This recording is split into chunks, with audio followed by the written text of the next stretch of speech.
G'day YouTubers, and thank you for tuning in to the Dice. It's a bit of a very different toy review, but also a very different video on YouTube, and I merely wasn't going to be straightforward showing you all of the stuff that is actually right behind me there.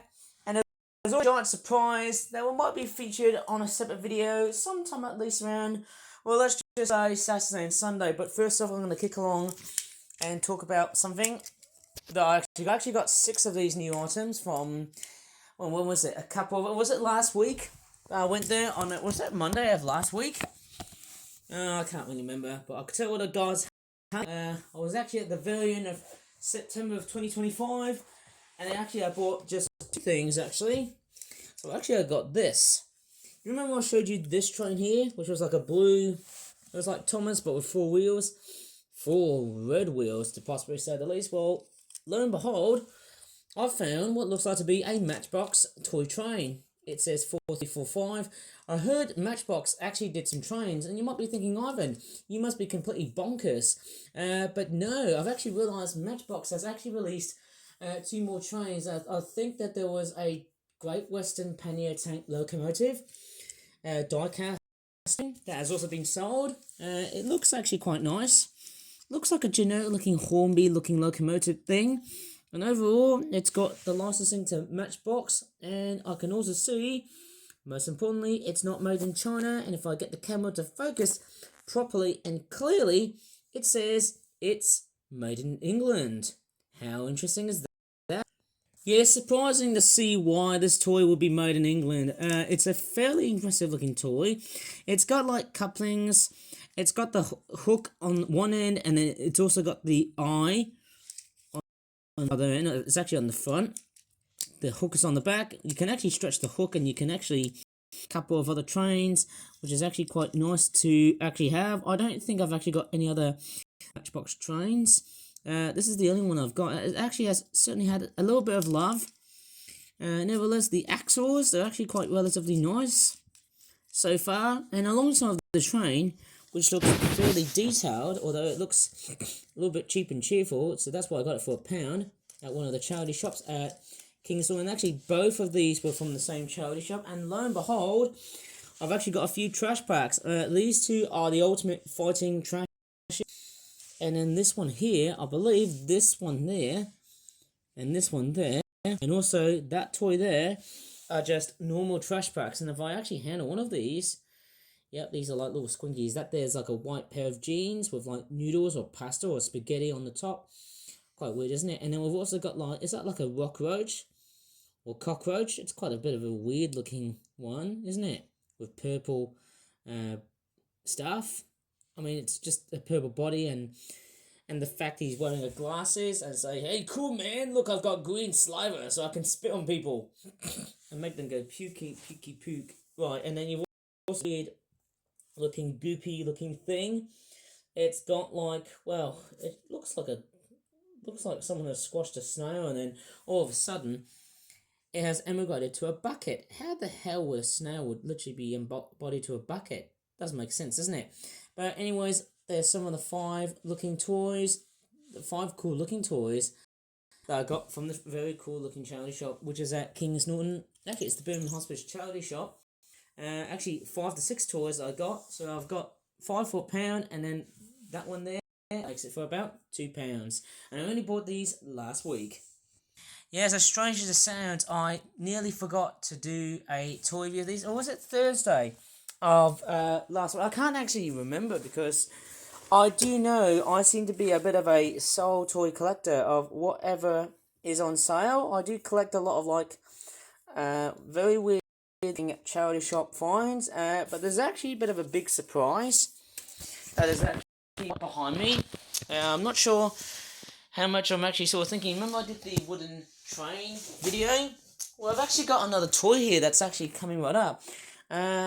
It does look like a bit of a knockoff toy because of how cheap and nasty the plastic is, but actually, to be honest, it's a bit of a generic product. Now, I wouldn't say it's called the 360 Loop Glow Tracks toy, and I actually bought it from Acorns. It would have been sold for about £50 at that time, and yes, I actually paid £3.50, and it was actually quite very good value.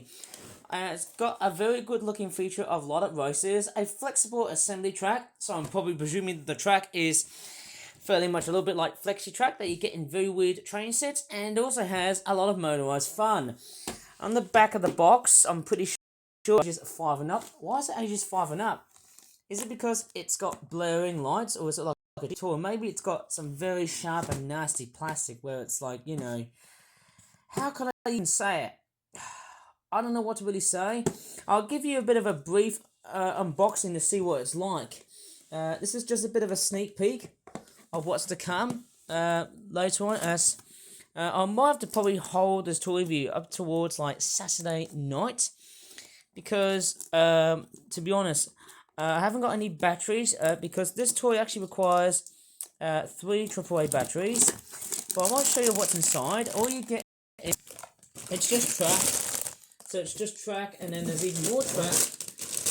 So it's just these pieces like that, and then inside is the car. Now, I'm actually quite relatively shocked because to me, when I first saw that, boom, straight away, that car is actually fairly unsimilar to Trackmaster or Tomy.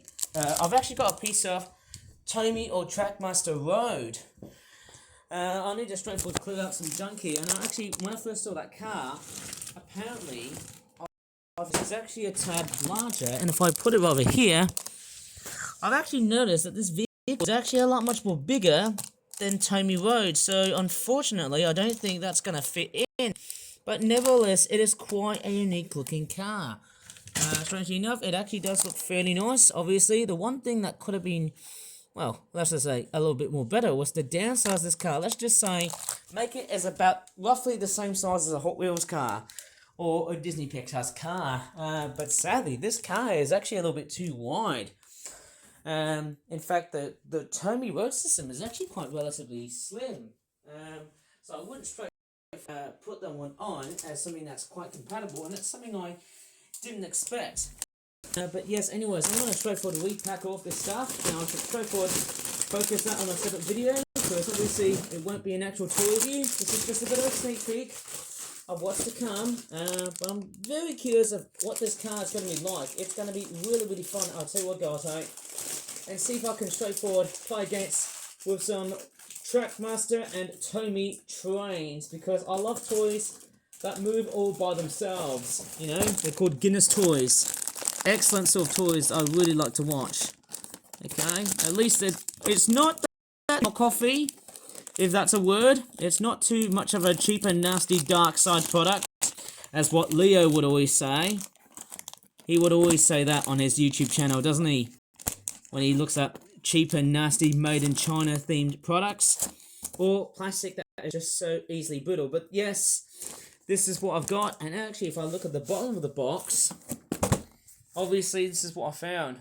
Made in China, but it's actually, look at that.